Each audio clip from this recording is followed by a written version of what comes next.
సరే కేసీఆర్ రావాలి అనుకుంటా మాట్లాడతాం. ఒకవేళ ఇప్పుడు తెలంగాణ ఏర్పడకపోయి ఉంటే పరిస్థితి ఎట్లా ఉండు? మీ పరిస్థితి ఎట్లా ఉండు? మా తెలంగాణ ఏర్పడకపోతే మాకు ఘోరం ఉండు. ఏపికి మనకి ఎక్కువ కొంచెం ఇబ్బంది ఉండు. ఆయన నీళ్ళు రాపోవు, కొంచెం నీళ్ళు రాకపోవు.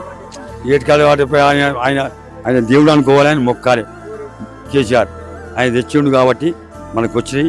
మనం ఆయన తీసుకున్నాం.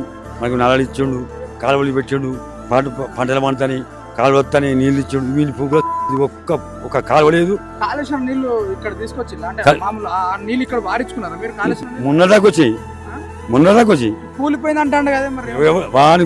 వాడి దొంగ కూలిపోయి ఎట్లా కూలిపోతాయి? నువ్వు ఇల్లు కట్టుకుంటావు, ఒక పిల్లలు బాగాలే అనుకో, అది కూలి అని ఇల్లు కాదు. అది అది అది కాదు, అది చదువుకోవాలి. వాళ్ళ ఇల్లు ఇల్లు ఏదో గది గది. వానాకాలం సీజన్ కి ఇంత ఇబ్బంది పడతా ఉన్నారు. మరి యాసింగ్ వచ్చేటప్పుడు మీ పరిస్థితి పంపడు, నీళ్ళు పంపడు, మాకు ఎడారి మాకు మా పక్కన ఏంటండి రేవంత్ రెడ్డి కావాలని కోరుకుంటాను.